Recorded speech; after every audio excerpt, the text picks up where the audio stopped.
Hello everyone. Welcome back to my channel. So, ఎలా ఉన్నారు అందరూ? బాగున్నారు కదా! నేను కూడా చాలా బాగున్నాను. సో, 2025 అనేది నా లైఫ్‌లో నిజంగానే ఒక వర్స్ట్ ఇయర్ అని చెప్పొచ్చు. కోవిడ్ కంటే దారుణమైన ఇయర్ అనమాట. సో, నాకైతే హెల్త్ బాలేకుండా వచ్చింది. నా ప్రీవియస్ వీడియోస్ చూస్తే తెలుస్తుంది మీకు. నాకు బ్రెయిన్‌లో బ్లడ్ క్లాట్ అవ్వడం, ఇంకా చాలా సివియర్‌గా హెల్త్ అయితే పాడైందనమాట. So, I am getting better now. So, ఈ వీడియోలో నేను మీకు మన రావట్లేదా? కానీ ఈ 2025 అయితే నాకు చాలానే నేర్పించిందనమాట. పాఠాలు, గుణపాఠాలు చాలానే నేర్పించింది. సో, నేను ఇంకా చాలా స్ట్రాంగ్ అయితే అయ్యాను. అసలు మనోళ్ళకి నిజాలు చెప్తే నమ్మే అలవాటే లేదు. వాళ్ళొకటి ఎక్స్‌పెక్ట్ జేస్తారనమాట. వాళ్ళ మైండ్‌లో ఆల్రెడీ ఉంటుంది. ఇదే నిజం. మనం నిజం చెప్తున్నా గానీ అసలు నమ్మరే. నాకదే అర్థం గాదు. నేనసలు చాలా అంటే చాలా అసలు అబద్ధాలే జెప్పను. అసలు చెప్పను. నేను మరీ అంత ఎదవలా కనపడుతున్నానా? ఓ మాదిరిగా కూడా కనపడట్లేదా? అందరూ అలాగే చేస్తారు. నేనైతే బయట ఎవరి విషయంలో అయినా సరే స్ట్రెయిట్ ఫార్వర్డ్ ఉంటాననమాట. నాకు నచ్చితే నచ్చిందంటాను, నచ్చకపోతే నచ్చలేదంటాను. అలానే నా విషయాలు కూడా ఓపెన్ బుక్ లాగా ఏం జరిగిందో నేను అన్నీ అలానే చెప్తాను. కానీ ఆళ్ళు నమ్మరు. నాకసలు అదే అర్థం కాదు. నేను నిజం చెప్తున్నా గానీ, లేదులే వాళ్ళేదో అసలు నిజంగా ఇదైతే నాకు చాలా కామెడీ అనిపిస్తుందనమాట. ముఖ్యంగా మా రిలేటివ్స్. నేనేం చెప్పినా నమ్మరాళ్ళసలు. ఒక నా దగ్గర నిజంగా డబ్బులు లేవు. కానీ ఆళ్ళది నమ్మరాళ్ళు. కాకపోతే నీ దగ్గర ఉన్నాయనే అంటారు. అరే బాబు! నిజంగా నా దగ్గర పైసలు లేవురా. నా దగ్గర అసలు ఏం లేదు అంటే గూడా, లేదసలు నంబరే. ఇది విషయంలో అయితే నిజంగా నాకు చాలా ఫన్నీ అనిపిస్తది. సో, ఎనీవే మా ఊర్లో అసలు ఇది చూస్తున్నారు కదా హడావిడి. మా ఊర్లో ఓం శక్తి మాల అయితే వేశారనమాట. అందరూ ఆడవాళ్ళు వేసుకుంటారు. ప్రతి పండగని భలే సెలబ్రేట్ జేస్తారనమాట. ఇక్కడ చూస్తున్నారు గదా! ఓం శక్తి మాల అనమాట ఇది. అమ్మవారికి వేస్తారు. మా ఊర్లో ప్రతి సంవత్సరం వేస్తారనమాట. నాకైతే చాలా ఇష్టం. కానీ నేనెప్పుడు వేసుకోలేదు. ఏ నేను గూడా ఏదో ఒక రోజు ఖచ్చితంగా అయితే వేసుకుంటాననమాట. ఎంత మంచిగా, ఎంత భక్తి పారవస్యంలో వీళ్ళందరూ అసలు ఎంత బాగా వేసుకొని అమ్మవారి గుడికైతే వెళ్తారు తెలుసా! మిడ్‌నైట్ అయితే బయలుదేరతారనమాట. వన్స్ నేను లండన్ వచ్చేస్తే ఇవన్నీ మిస్ అయిపోతాను. అందుకే ఇవన్నీ మంచిగా వీడియో అయితే తీసి పెట్టుకుంటున్నాననమాట. ఈ జనాల్ని, ఈ ఫెస్టివల్ ఇలాంటివన్నీ నిజంగా మిస్ అవుతాను నేను. ఆ? వీడేంటి తెగ ఫీల్ అయిపోయాడు? ఆ? పిచ్చిన ఎందుకంటే అక్కడికొచ్చాక వర్క్‌కెళ్ళడం, తినడం, తొంగోవడం ఇంకంతే. ఇదే లూప్‌లో ఉండిపోతాము. ఇంకా ఇది చూస్తూనే 2025 అంతా అయిపోయింది. ఆల్మోస్ట్ 1 ½ ఇయర్ ఉన్నాను నేనసలు మా ఊర్లో లండన్ నుంచి వచ్చేసిన తర్వాత. 2 సంక్రాంతులైతే చూసాను. అంటే 2025 స్టార్టింగ్ సంక్రాంతి, ఇంకా 2026 స్టార్టింగ్ సంక్రాంతికి కూడా నేను మా ఊర్లోనే ఉన్నాను. చూస్తున్నారు కదా! సంక్రాంతి వచ్చిందంటే మా ఊర్లో హడావిడి మామూలుగా ఉండదనమాట. ఇంటి ముందు పెయింట్‌లేసుకోవడం, ముగ్గులేసుకోవడం, ఇలాగ రంగురాళ్ళన్నీ కొనడము చాలా బావుంటది. ఇక్కడ చూస్తున్నారు కదా! మిడ్‌నైట్ 12 అనమాట. కరెక్ట్‌గా 12కి అటు ఇటు కాకుండా మా ఊర్లో భోగి వేస్తారనమాట. నేను కూడా ఈ ముగ్గులన్నీ నేనే ఏసాననమాట. నాకు భలే ఇష్టం ముగ్గులేయడం అంటే. కాకపోతే ఈ రోడ్డు మా నాన్న అప్పుడెప్పుడో కౌన్సిలర్‌గా ఉన్నప్పుడు వేయించాడు. ఆ తర్వాత అంతే ఇంకా.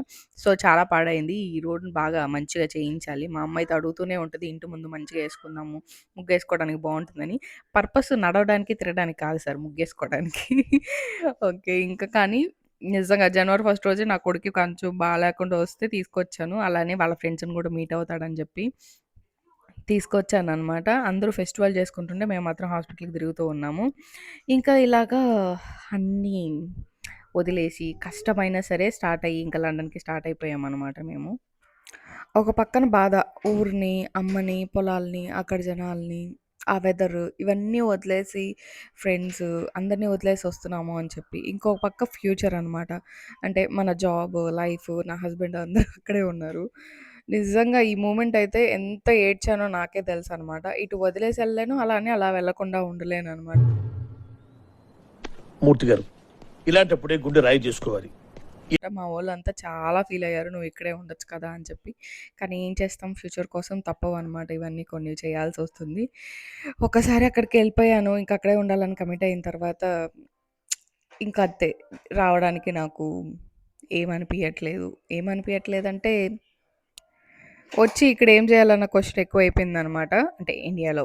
సో, ఫారెన్‌లో అంటే ఐ మీన్ నేనున్న యూకేలో అయితే హస్బెండ్ ఉన్నారు. ఆయనకి ఆల్రెడీ జాబ్ ఉంది. నేను వెళ్తే కూడా ఏదో ఒక జాబ్ వస్తుంది. సో, అలా అనమాట. చాలామందన్నారు, "ఈ పిల్లేంటో అసలు ఏదేదో చేస్తుంది." మా ఊర్లో అయితే నాకు చాలా మంచి పేరుంది. ఎందుకంటే నేను ఒక్క దాని మీద కాలు మీద నిలబడలేదు. ఫస్ట్ సివిల్స్ అన్నాను, తర్వాత ఇంకేదో అన్నాను, తర్వాత మళ్ళీ లాయర్ అన్నాను, ఇప్పుడేమో లండన్ వచ్చి ఎంబీఏ చేసి ఇక్కడ జాబ్ చేస్తున్నాను. So, yeah! నా లైఫ్ ఇలాగా చిందరవందర గందరగోళంగా ఎందుకుందంటే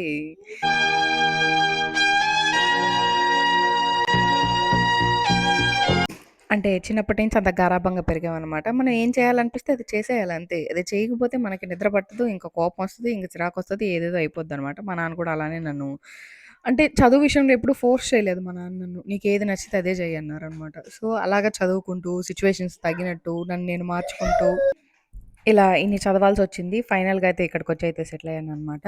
సో, రీసెంట్‌గా కూడా నేను నా లా అనేది కంప్లీట్ చేశాను. So, the reason behind why I am staying 1 ½ year in India వచ్చేసి ఎల్ఎల్‌బి అనమాట. సో, మా ఫ్రెండ్స్ అందరూ బాగా నన్ను మోటివేట్ జేసి, "ఎల్ఎల్‌బి కంప్లీట్ చెయ్యి. అక్కడైనా, ఇక్కడైనా నీకు యూజ్ అవుతుంది కదా!" అని చెప్పి మోటివేట్ చేస్తే, నేను కూడా ఆలోచించి మా ఆయన దగ్గర పర్మిషన్ తీసుకొని, సో, ఎగ్జామ్స్ అనేటివి ఒకేసారి కంప్లీట్ చేశాను. సో, అదనమాట ఆ సంగతి. దానివల్ల ఇంత లేట్ అయింది నాకు రావడానికి, తిరిగి రావడానికి. సో, మేమైతే చాలా కష్టంగానే బాయ్ చెప్పేసి, అమ్మకి జాగ్రత్తలు చెప్పి ఫ్లైట్ అయితే ఎక్కేసాము. ఎక్కిన తర్వాత వెంటనే నిద్రపోయాడు అన్విత్. ఎందుకంటే నేను నైట్ ఫ్లైట్ బుక్ చేసుకున్నాను. అన్విత్ పడుకుంటాడు కదా అని చెప్పి. వాడిని హ్యాండిల్ చేయడం కంటే అసలు నిజంగా 10 గేదెలు, 10 ఆవులు, పందులు, మేకలు మేపుకోవడం చాలా బెటరు. అంత అల్లరి చేస్తాడు ఆడు. సో, ఫైనల్‌గా ఆడైతే నిద్రపోయాడు. నాకు నిద్రొస్తుంది. కానీ ఆళ్ళు మెనూ ఇచ్చారనమాట. నైట్ ఏదో ఒకటి పెడితే కడుపులో తినేసి కొంచెం నేను కూడా ప్రశాంతంగా పడుకుందాం అనుకున్నాను. ఇంత పెద్ద మెనూ కార్డ్ అయితే ఇచ్చారు. సో, ఆ మెనూ కార్డ్‌లో ఉండేటివన్నీ మనకైతే ఏం రావు గానీ కొన్నే ఇత్తాడనమాట.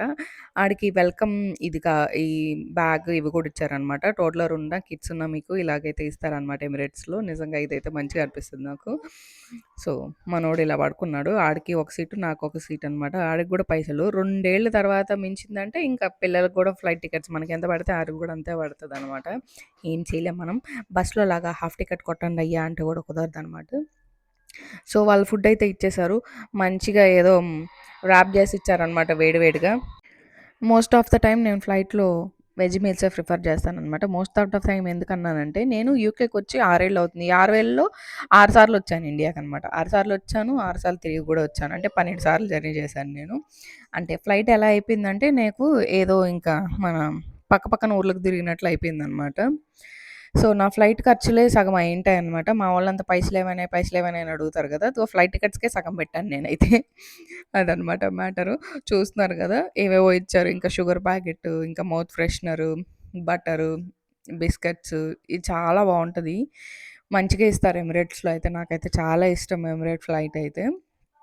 సో, ఇవన్నీ కంటికి చూడడానికి బావుంటాయి గానీ, తినడానికే కొంచెం టేస్ట్ వేరేలా ఉంటుంది. ఎందుకంటే, మనం గాల్లో తేలుతుంటాం గదా! ఏదో కొంచెం తినేసి అలాగా పక్కనైతే పెట్టేసానింకా. ఇక్కడ చూస్తున్నారు కదా! దుబాయ్ వచ్చేసింది ఈ లోపల. ఎందుకంటే 3 అవర్సే చెన్నై నుంచి దుబాయ్‌కి 3 అవర్సే ఉంటుంది. నాకిక్కడ కనెక్టింగ్ ఫ్లైట్ ఉందనమాట.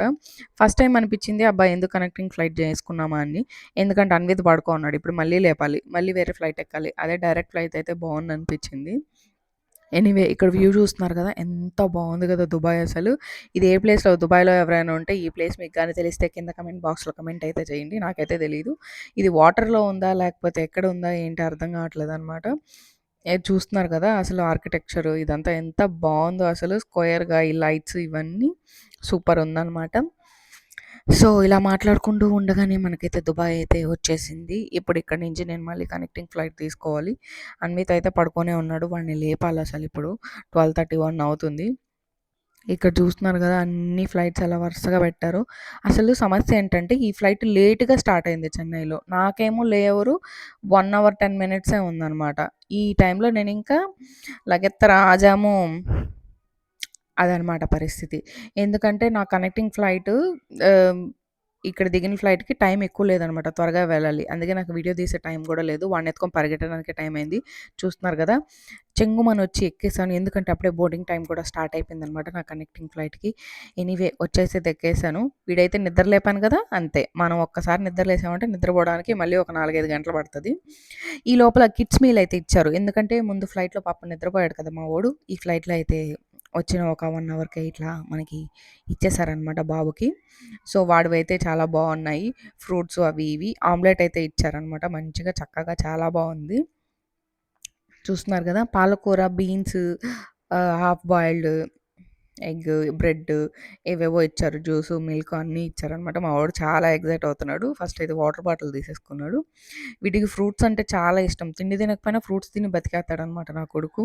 అన్నం అయితే నోట్లో పెట్టుకోడు గానీ, ఫ్రూట్స్ అయితే మాత్రం చాలా బా తింటారు. సో, ఫస్ట్ అయితే అదే పిక్ చేసుకున్నాడు ఆడు ఫ్రూట్స్. ఫ్రూట్స్ అయితే తినేసాడనమాట. సో, మెల్లగా వీడికి ఈ భోజనం అంతా తినిపించి అయితే పడుకోబెట్టేసాను. ఎందుకంటే ఇది లాంగ్ ఫ్లైట్ కాబట్టి. నాకు దుబాయ్ నుంచి మళ్ళీ లండన్‌కి ఈ ఫ్లైట్ 7 అవర్స్, 7½ అవర్ ఉంటుందనమాట జర్నీ. ఎర్లీ మార్నింగ్ అయితే రీచ్ అవుతాననమాట నేను. చూస్తున్నారు గదా!